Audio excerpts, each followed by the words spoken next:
میں اپنے بیٹے کی خوفناک کہانی سنانا چاہتی ہوں۔ میرا بیٹا جس کا نام طلحہ ہے، اور طلحہ کی زندگی میں بہت سے واقعات پیش آئے۔ چھوٹی سی عمر میں طلحہ کو یہ سب کچھ فیس کرنا پڑے گا، یہ میں سوچ بھی نہیں سکتی تھی۔ طلحہ 10th کلاس تک تو بالکل ٹھیک تھا، لیکن اس کے بعد اچانک سے طلحہ الگ رہنے لگا، یعنی وہ اپنے کمرے میں رہتا اور لائٹ بھی آف رکھتا۔ زیادہ اندھیرے میں رہنے کی عادت ہونے لگی تھی اسے، اور یہ عادت بالکل ٹھیک نہیں تھی۔ میں طلحہ کو کہتی تھی کہ تم تو اتنے سوشل تھے، اچانک سے تمہیں ایسا کیا ہو گیا جو تم کمرے سے باہر ہی نہیں نکلتے؟ روبینہ کہتی ہیں کہ مجھے میری بہنیں یہ کہتی تھیں کہ شاید کسی لڑکی کا چکر ہو، لیکن 10th کلاس کے بچے کو کیا سینس ہوگی؟ اور میرا بیٹا ایسا تھا بھی نہیں۔ اب آپ کے سننے والے یہ بھی کہہ سکتے ہیں کہ سب والدین کو اپنے بچے ایسے ہی لگتے ہیں، کہ ان کے بچے ایسے نہیں ہیں، لیکن کچھ نہ کچھ تو ضرور ہوتا ہے۔ طلحہ مجھے کچھ بتاتا نہیں تھا اور سارا دن اندھیرے کمرے میں رہتا تھا، بڑی مشکل سے کالج آتا تھا۔ ان کا کہنا ہے کہ وہ فیصل آباد میں رہتی ہیں اور پنجاب کالج میں ان کا بیٹا پڑھتا تھا۔ طلحہ کی یہ جو حالت تھی یہ دن بدن بڑھتی جا رہی تھی، اتنا چڑچڑا ہو چکا تھا، کسی سے بھی بات کرتا تھا تو غصہ آ جاتا تھا، اتنی لڑائی کرتا تھا کہ ہم لوگ حیران ہوتے تھے کہ طلحہ ایک اوبیڈینٹ بچہ تھا، وہ ایسے کیسے کر سکتا ہے؟ یقین ہی نہیں آتا تھا کہ ایسے بھی ہو سکتا ہے۔ ہر ٹائم غصہ، ایگریشن رہتا تھا اس میں، اور اس کی گردن بھی ایک سائڈ سے ٹیڑھی رہتی تھی۔ یہ سب کچھ نارمل نہیں تھا، اور کسی کے لیے ہو یا نہ ہو، بچے کے لیے اور اس کے والدین کے لیے یہ نارمل نہیں تھا۔ پھر ایک دن مجھے طلحہ کے کمرے سے کچھ عجیب سی آوازیں آئیں۔ طلحہ بھی بول رہا تھا اور ایک عورت کی بھی آوازیں آ رہی تھیں۔ میں نے دروازہ کھولا تو طلحہ اپنے کمرے کی کبرڈ کی طرف کسی سے ہم کلام تھا، اور اس کو کچھ ہوش نہیں تھی کہ میں کمرے میں آئی ہوں یا مجھے اس نے کوئی سوال جواب کرنا ہے۔ اچانک سے جب اس کی نظر میرے پہ پڑی تو وہ چونک گیا اور کہنے لگا کہ ماما آپ ادھر کیسے؟ جس پر میں بالکل خاموش تھی اور بڑی حیرانگی سے طلحہ کی طرف دیکھ رہی تھی۔ آخر میرے بیٹے کو کیا ہو گیا تھا؟ میرا بیٹا ایسا تو نہیں تھا۔ خیر اس کے بعد وہ کہتی ہیں کہ میں نے طلحہ کے پاپا سے بات کی اور کہا کہ مجھے طلحہ نارمل نہیں لگ رہا۔ میں نے سارا واقعہ بتایا، اور وہ بھی طلحہ کی نیچر سے واقف تھے کہ وہ تو سب سے اتنا ملنے والا تھا، اور اس کے بعد اس کی نیچر بالکل بدل چکی تھی۔ ہمیں کیا کرنا چاہیے؟ کہتی ہیں کہ میں نے اس کے پاپا سے پوچھا اور انہوں نے کہا کہ اب ہمیں اسے کسی کے پاس لے کر جانا ہوگا، کسی ڈاکٹر کے پاس لے کر جائیں گے۔ وہ تو عجیب و غریب میڈیسن دے کر اور بجلی کے جھٹکے لگا لگا کر اس کو پاگل کر دیں گے۔ ہمیں اسے کسی روحانی انسان کے پاس لے کر جانا ہوگا، کیونکہ کچھ علاج ایسے ہوتے ہیں جن کا علاج صرف روحانیت پر ہی مبنی ہوتا ہے، نہ کہ ڈاکٹرز کے پاس۔ یہ بھی علاج روحانی تھا، کیونکہ ہمیں کسی نے یہ سجیسٹ کیا کہ اگر آپ اس کو ڈاکٹر کے پاس لے کر جائیں گے تو بچہ اور خراب ہو جائے گا، کیونکہ اس کی ذہنی حالت ڈاکٹر نہیں جان سکتے۔ خیر طلحہ کی ایک پھپھو کی ضد پر ہمیں اسے ایک ڈاکٹر کے پاس لے جانا پڑا۔ ڈاکٹر نے تقریباً 15-20 دن اس کا ٹریٹمنٹ کیا، اور اس ٹریٹمنٹ سے طلحہ کی حالت اور خراب ہونے لگی۔ جب ہم اسے کسی اللہ والے کے پاس لے کر جانے لگے تو اس کے ساتھ ہی طلحہ کی جو آواز تھی وہ بدل گئی، ایسے بدل گئی کہ وہ اپنے بال کھینچ رہا تھا، زور زور سے بالوں کو کھینچ رہا تھا جیسے اس کو دورہ پڑ گیا ہو۔ ہم اسے جب سیڑھیوں سے کھینچ کر نیچے لا رہے تھے تو وہ ایک ہی لفظ بول رہا تھا، میں نہیں جاؤں گا۔ آواز ایک عورت اور مرد کی طرح تھی۔ اور اس کے بعد وہ کہتی ہیں کہ خیر کھینچ کر اس کو لے گئے، اور جیسے ہی لے کر گئے تو اس کے بعد طلحہ ان کے پاس گیا تو ان کے گھر میں وہ کہتے ہیں کہ بڑے بڑے پلانٹس پڑے ہوئے تھے، اور وہ جس پاٹ میں پڑے تھے وہ پتھر کے تھے۔ طلحہ میں اتنی طاقت آئی، اس نے ایک پلانٹ کا وہ پورا اٹھایا اور اس کو اٹھا کر اس نے ان کے فرش پر مار دیا۔ وہ سب طلحہ کی طرف دیکھ رہے تھے، اتنی طاقت کیسے آ سکتی ہے؟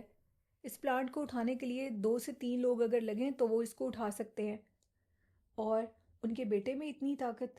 یہ سب کچھ ڈرا دینے والا تھا۔ میں تو خوف سے کانپ رہی تھی، مجھے یوں لگ رہا تھا کہ میرا بیٹا میرے ہاتھ سے نکل چکا ہے۔ اصل میں طلحہ کے ساتھ ایک پرابلم ہوئی تھی، جہاں سے یہ ساری شروعات ہوئی تھی۔ ان کا کہنا تھا کہ وہ اپنی خالہ کے پاس اسلام آباد میں رہنے کے لیے گیا تھا۔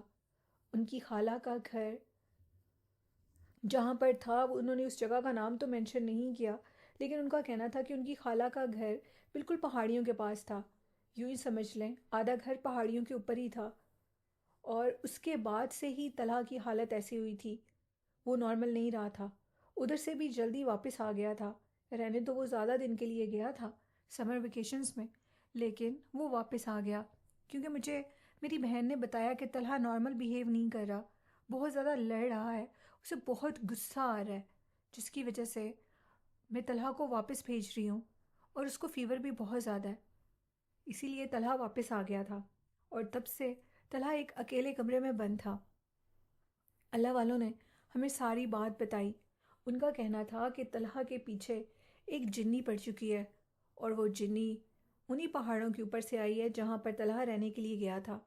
وہ ایک بوڑھی چڑیل ہے جس کے سارے بال وائٹ، وہ بالکل برہنہ حالت میں رہتی ہے، اور اس کی باڈی کے اوپر کسی ریچھ کی طرح بال ہیں۔ وہ انتہائی بھیانک ہے، اور وہ صرف پہاڑوں پہ رہتی ہے، وہ تنہا رہتی ہے، اسی لیے اس نے طلحہ کو بھی اسی طرح تنہا کر دیا ہے۔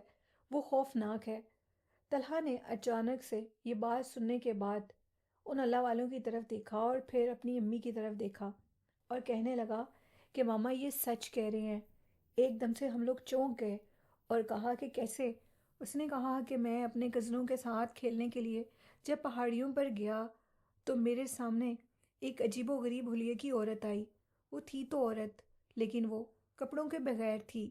اس کا جسم انتہائی بدصورت اور بدنما تھا، اس کے اوپر بہت بال تھے، اور اس کے سفید بال جو سر کے تھے اس کی ٹانگوں تک آ رہے تھے۔ وہ میرا نام لے رہی تھی اور یہ کہہ رہی تھی کہ طلحہ میں تمہیں ہمیشہ کے لیے اپنے پاس لے جاؤں گی۔ یہ بات سننے کے بعد میں بہت ڈر گیا، میری ساری آنکھیں مجھے یوں لگا کہ جیسے باہر آ گئی ہوں، اور میرے جو کزن تھے وہ یہ کہہ رہے تھے کہ طلحہ تمہارا رنگ سارا پیلا زرد ہو چکا ہے۔ حالانکہ وہ کہتی ہیں کہ طلحہ بہت وائٹ اور ریڈ کلر ہے اس کا، اور اب طلحہ اتنا وہ کہتی ہیں کہ یلو ہو چکا تھا۔ پھر ان کا کہنا تھا کہ یہ ساری حالت کے بعد طلحہ کا ٹریٹمنٹ ہوا، اور ہمیں ان اللہ والوں پر یقین آ گیا جنہوں نے ہمیں یہ بات بتائی کہ وہ عورت جو تھی، جنی جو پہاڑوں پر رہتی ہے، اسی کی وجہ سے طلحہ کی یہ حالت تھی۔ خیر پھر طلحہ کی جو نیک تھی اس میں بہت پین رہتی تھی، اس کی نیک ہر ٹائم ٹیڑھی رہتی تھی، اور اچانک سے غصہ بھی آ جاتا تھا۔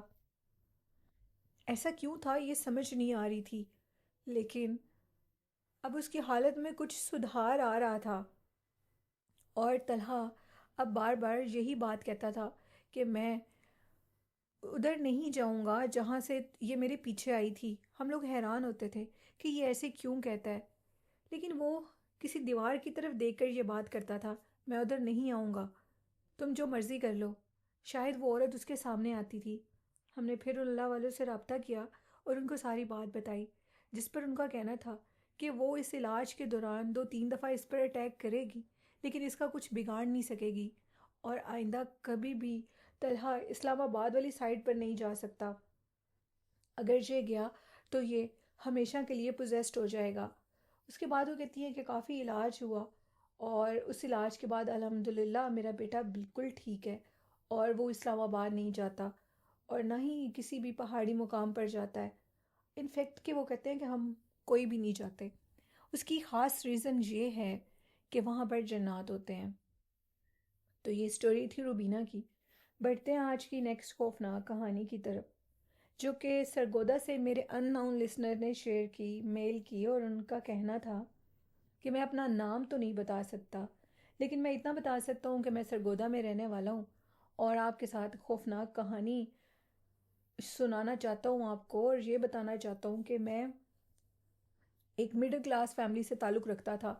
حالات گھر کے بہت خراب تھے، اسی وجہ سے مجھے جو جاب ملی تھی اس سے جو نائٹ شفٹ تھی وہ تقریباً رات کے 3 بجے میں فری ہوتا تھا۔ اب میں اس جاب سے کافی تنگ تھا، ایک تو میں بیمار رہتا تھا، اور دوسرا میں رات کے ٹائم جاگ نہیں سکتا تھا۔ ہر انسان کی اپنی پرابلمز ہوتی ہیں، جس کی وجہ سے مجھ سے بھی رات کے ٹائم جاگا نہیں جاتا تھا۔ میں نے اپنے مالک سے بات کی اور کہا کہ مجھے ڈے شفٹ میں رکھ لیں، میں نائٹ میں کام نہیں کر سکتا، اور اگر آپ نے مجھے کام سے نکالا تو میرے گھر کے حالات بہت خراب ہو جائیں گے۔ وہ مالک اچھا تھا، رحم دل تھا، اور اس نے میری بات کو مانا اور میں ڈے ٹائم کام کرنے لگا۔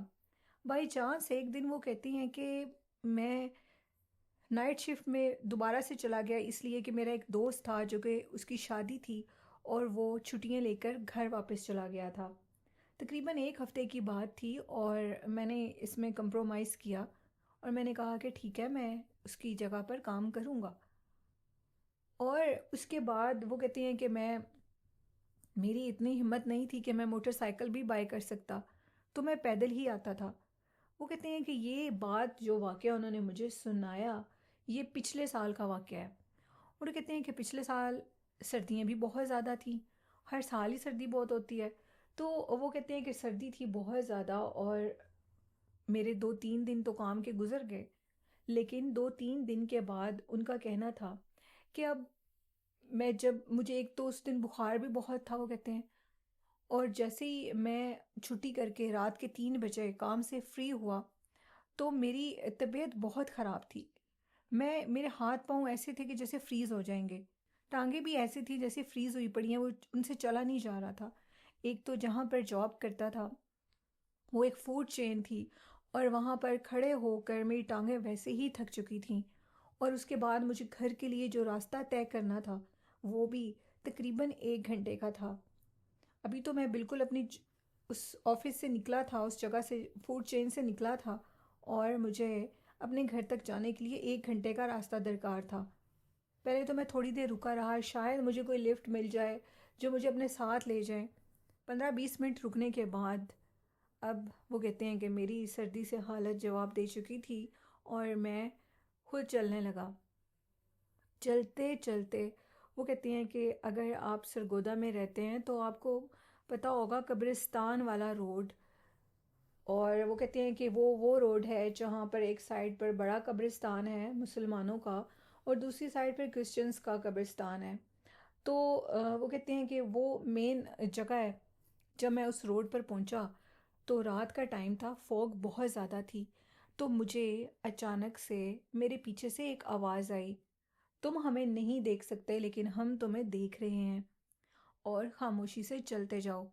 اور پھر وہ کہتے ہیں کہ اچانک سے میرے سر پہ تھپڑوں کی برسات ہو گئی۔ کوئی مجھے آگے سے تھپڑ مارا تھا میرے فیس پہ اور کوئی میرے سر پہ تھپڑ مارا تھا۔ تھپڑ اتنے زور کے تھے کہ میں بے ہوش ہونے والا تھا۔ پھر ایک خوفناک ہنسی کی آواز آئی۔ وہ آواز اتنی وحشت ناک تھی کہ مجھے یوں محسوس ہوا کہ جیسے میری جان نکل جائے گی۔ روڈ بالکل سنسان تھا، اگر آپ ادھر جائیں وہ کہتے ہیں تو ادھر صرف قبرستان ہے اور کچھ بھی نہیں، دور دور تک قبرستان ہے۔ تقریباً وہ کہتے ہیں کہ 10-15 منٹ اگر ہم چلیں تو وہاں سے قبرستان ختم ہوگا۔ ان کا کہنا تھا کہ اس کے بعد اچانک سے میری ٹانگ کسی نے کھینچی۔ میری ٹانگ کسی نے اتنے زور سے کھینچی کہ مجھے یوں محسوس ہوا کہ میں زمین پر گرا ہوں، اور کوئی ہنستا ہوا میری ٹانگوں سے مجھے کھینچتا ہوا قبرستان کے اندر لے گیا۔ اور قبرستان کے اندر لے جانے کے بعد مجھے کسی نے اتنا پیٹا، اتنا مارا کہ اتنا شاید کبھی کسی نے کسی کو نہیں مارا ہوگا۔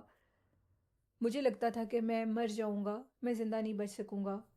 اتنی مار کھانے کے بعد میں اپنے ہوش و حواس کھو چکا تھا، اور اس کے بعد میں بالکل مکمل طور پر بے ہوش ہو گیا۔ جب میری آنکھ کھلی تو میرے ارد گرد کچھ لوگ تھے قبرستان میں جنہوں نے مجھے دیکھا، وہ میرے پاس کھڑے تھے اور میری تو بولنے کی ہمت ختم تھی۔ میں اتنی مار کھا چکا تھا کہ میری بس ایک دفعہ ہی آنکھ کھلی اور پھر میں بے ہوشی میں چلا گیا۔ وہ لوگ کب مجھے ہاسپٹل لے کر گئے، میرے گھر والے کب مجھے گھر لے کر گئے، میں اس کے متعلق کچھ نہیں جانتا، اور تقریباً 1 سے 2 ہفتے ایسے تھا کہ جیسے اس دنیا میں نہیں ہوں۔ وہ خوفناک ہنسی اور وہ اتنی شدید مار جو میں نے برداشت کی، شاید کوئی کمزور دل کا انسان ہوتا تو مر جاتا، پتہ نہیں میں زندہ کیسے تھا۔ اور اس کے بعد وہ کہتے ہیں کہ میں نے تقریباً 15-16 دن کے بعد جب میری آنکھ کھلی تو میں نے دیکھا میری ساری باڈی پر سویلنگ تھی، اتنی مار پڑی تھی، اتنی مار پڑی تھی، چہرہ سوج چکا تھا، چہرے پر نیل کے نشان تھے۔ کسی نے اتنا ظالمانہ تشدد کیا تھا، کسی نے نہیں، جنات نے۔ جو کہ اس روڈ پر موجود تھے. اور اس کے بعد مجھے جب ساری کہانی جب میں بولنے کے قابل ہوا، میں نے سب کو سنائی، تو ان کا کہنا تھا کہ اس روڈ پہ رات کے ٹائم جس ٹائم پر تم آ رہے تھے وہاں پر تو جنات بالکل ہوتے ہیں، کیونکہ دونوں طرف قبرستان ہے، اور جس کی وجہ سے آپ کی یہ حالت ہوئی. اور اس روڈ سے تو کوئی گزرتا بھی نہیں ہے رات کے ٹائم. تم کیسے گزرے؟ میری قسمت خراب تھی جو میں ادھر سے گزرا. اور اس حادثے میں وہ کہتے ہیں کہ ان کی جو ٹانگ تھی وہ کام کرنا چھوڑ گئی، جس ٹانگ سے انہوں نے ان کو کھینچا اور کھینچ کر وہ قبرستان میں لے کر گئے. ان کی اس حادثے میں ٹانگ ویسٹ ہو گئی، ختم ہو گئی. وہ اس ٹانگ سے وہ کہتے ہیں کہ میں چل نہیں سکتا.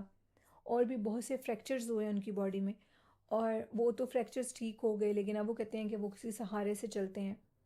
یہ ان کی زندگی کی ایک دردناک، خوفناک، ڈرا دینے والی کہانی تھی، جو کہ وہ کہتے ہیں کہ سردیوں کی خوفناک رات تھی اور دونوں طرف قبرستان تھا. میں اس واقعے کو شاید ساری زندگی نہ بھول سکوں، اس لیے کہ یہ واقعہ بھولنے والا نہیں تھا. ان کا ہنسنا اور یہ کہنا کہ ہم تمہیں دیکھ رہے ہیں لیکن تم ہمیں نہیں دیکھ سکتے، یہ بات مجھے اتنا ڈرا چکی تھی کہ اس ٹائم شاید مجھے یہ دل چاہ رہا تھا کہ زمین پھٹتی اور میں اس میں چلا جاتا، کیونکہ وہ جنات کو دیکھنے کی ہمت میرے میں نہیں تھی. تو ان کا یہ بھی کہنا تھا کہ کبھی بھی کوئی بھی اس روڈ سے رات کے ٹائم نہ گزرے. اب وہ کون سا روڈ بنتا ہے یہ تو نہیں پتہ، قبرستان والا روڈ ہے وہ، اور وہ کہتے ہیں انہوں نے یہی بتایا اس روڈ سے جتنے بھی سرگودا کے لسنرز ہیں وہ رات کے ٹائم نہ گزرا کریں، کیونکہ وہاں پر جنات حملہ کرتے ہیں. تو یہ کہانی تھی میرے ایک ان نون بھائی کی، جنہوں نے یہ سٹوری شیئر کی لیکن اپنا نام نہیں بتایا، لیکن وہ سرگودا کے رہنے والے ہیں. تو بڑھتے ہیں آج کی لاسٹ خوفناک کہانی کی طرف. اس کہانی کو آگے بڑھانے سے پہلے میری ایک بہن مجھے کہہ رہی تھی کومنٹ میں کہ آپ سٹوری کا ٹائم بڑھائیں، تو کوشش کروں گی کہ ٹائم کو بڑھا سکوں، لیکن فی الحال تو نہیں. اور ابھی بڑھتے ہیں کہانی کی طرف. کہانی جو اب کی ہے وہ کہانی میرے ساتھ امارا نے شیئر کی، اور امارا کہتی ہیں کہ وہ لاہور میں رہتی ہیں اور ان کے گھر میں بھی کچھ بہت سے خوفناک واقعات ہیں. ان کا کہنا ہے کہ ہمارے گھر میں جو واقعات پیش آتے ہیں، اگر میں خوفناک چینل بناؤں یوٹیوب پہ تو شاید وہ کہانیاں کبھی ختم نہ ہوں. اور ان کا یہ بتانا ہے کہ ان کے گھر میں بہت سے مسئلے مسائل ہیں. اگر ان کے گھر میں کوئی تعویذ لے آئے غلطی سے بھی، یا کوئی ان کے اوپر تعویذ لے کر ان کے لیے گھر میں آئے، تو وہ جو مخلوق ہے وہ اس انسان کو الٹا لٹکا دیتی ہے. وہ کہتی ہیں پنکھے کے ساتھ لٹکا دیتی ہیں، ایسے بھی ہو سکتا ہے. اور ان کا کہنا ہے کہ ایسے ہوا ان کے ماموں کے ساتھ. ان کے ماموں اپنے لیے کوئی تعویذ لے کر آئے اور ان کو جنات نے پنکھے کے ساتھ لٹکا دیا. ان کا پورا منہ کھل گیا، ان کی ٹانگیں ساری کھل گئیں اور وہ چیخنے لگے، یہاں تک کہ وہ اتنا چیخے کہ وہ بے ہوش ہو گئے. صبح اٹھے ہم لوگ اور دیکھا کہ ماموں کا روم بند ہے، ابھی تک انہوں نے دروازہ نہیں کھولا، وہ باہر نہیں آئے. تو ہم نے دروازہ کھول کر دیکھا تو ماموں جو تھے ان کا انتقال ہو چکا تھا، یعنی وہ مر چکے تھے. ماموں مر چکے تھے. اور اس کے بعد وہ کہتے ہیں کہ اب یہ کیسے پتہ لگے گا کہ ماموں مر چکے تھے؟ ہمیں کیسے پتہ لگا کہ ماموں کے ساتھ کیا ہوا تھا؟ ہمیں یہ پتہ تھا کہ اس گھر میں تعویذات لانے سے یہ کام ہو سکتا ہے. اور ماموں کے گلے میں ایک تعویذ تھا جو کھلا ہوا تھا، اور ایک وہ کہتے ہیں کہ ایک عجیب سی چیز میں وہ ان کے گلے میں ڈالا ہوا تھا تعویذ، اور تعویذ کے پیچھے لکھا تھا کہ یہاں پر تعویذات لانا منع ہے. اور ماموں کی حالت وہ کہتے ہیں کہ بہت خراب تھی. ماموں کو اس کے بعد دفنا دیا گیا. ماموں کا جو کمرہ تھا وہ تو اب برے طریقے سے پوزیسڈ ہو چکا تھا، کیونکہ اس کمرے کے اندر جنات اب اپنا ٹھکانہ بنا چکے تھے. کمرہ خالی ہونے کی وجہ سے وہ ادھر رہ چکے تھے. اور ان کا یہ کہنا تھا کہ اب جو واقعات پیش آئے وہ بہت عجیب تھے. وہ جو جنات تھے وہ ہمارے گھر میں ہمیں بیف اور مٹن نہیں کھانے دیتے تھے، اور وہ بیف اور مٹن تو کھانے دینے کا سوال ہی نہیں پیدا ہو سکتا تھا. اگر گھر میں لے کر کوئی آتا تھا تو وہ اس کو بھی مارنے لگتے تھے. نظر نہیں آتے تھے لیکن اس بندے کو بھی تھپڑ پڑنے لگتے تھے. کیونکہ یہ کافی دفعہ ہوا اور اس کے بعد ہم نے بیف اور مٹن لانا چھوڑ دیا. پھر اس کے بعد وہ کہتی ہیں کہ ہم اتنا تنگ آ گئے ان سے، انہوں نے ہمیں اتنا تنگ کیا کہ ہم لوگ اس گھر کو چھوڑنے پہ مجبور ہو گئے. یہاں تک کہ ہماری پوری گلی میں وہ گھر مشہور ہو گیا۔ انہوں نے ایک جگہ کا نام بھی بتایا، میں اس جگہ کا نام اب بھول گئی ہوں، کافی عجیب سا نام تھا۔ اور ان کا کہنا ہے کہ آج بھی ہم لوگوں کا وہ گھر ادھر بند ہے، ہم لوگوں کا تو دل ہی نہیں چاہتا کہ ہم اس گھر میں کبھی جائیں، کیونکہ یوں لگتا ہے کہ اگر ہم اس گھر میں چلے گئے تو وہ چیزیں ہمیں جان سے مار دیں گی۔ انہوں نے ایک اور بھی انکشاف کیا، ان کا کہنا تھا کہ جب ہم نے یہ گھر چھوڑا نا تو میری امی کو خواب میں ماموں ملے، اور ماموں نے یہ کہا کہ دوبارہ پلٹ کر اس گھر میں نہ آنا، بچوں کو لے کر چلی جاؤ، کیونکہ وہ چیزیں کہیں بچوں کو بھی کوئی نقصان نہ دے دیں۔ اور میری امی یہ خواب دیکھ کر بہت زیادہ ڈر گئیں اور وہ ہمیں وہاں سے لے کر چلی گئیں۔ ماموں کی تو ڈیتھ ہو چکی تھی اسی گھر میں، ماموں کی یادیں تو ہم ادھر ہی چھوڑ آئے، اور اس کے بعد ہم لوگ کبھی بھی اس گھر میں نہیں گئے۔ بس انہوں نے اتنی سی اپنی سٹوری بتائی، اور بھی ان کے کچھ واقعات ہوں گے جو وہ کہتی ہیں کہ میں نیکسٹ آپ کے ساتھ شیئر کروں گی۔ بہت شکریہ آپ کا ہمارا اپنی سٹوری سنانے کے لیے۔ تو یہ تھے آج کے خوفناک واقعات، اور آپ بھی اپنی سٹوریز کو شیئر کر سکتے ہیں، کومنٹ باکس میں سٹوریز کو شیئر کر دیا کریں، نہیں تو آپ ای میل بھی کر سکتے ہیں۔ بہت سے لوگ شاید ای میل نہیں کر سکتے، اس لیے وہ سٹوری کومنٹ میں ٹائپ کر دیا کریں۔ والدین کی بہت خدمت کیا کریں، ان سے بہت محبت کریں، صرف اپنے والدین سے نہیں، سب بزرگوں کی عزت کریں، چھوٹوں سے پیار کریں، اور اسی کے ساتھ اپنی ہوسٹ نیلم کو اجازت دیجیے، اپنا خیال رکھیے گا، اللہ حافظ۔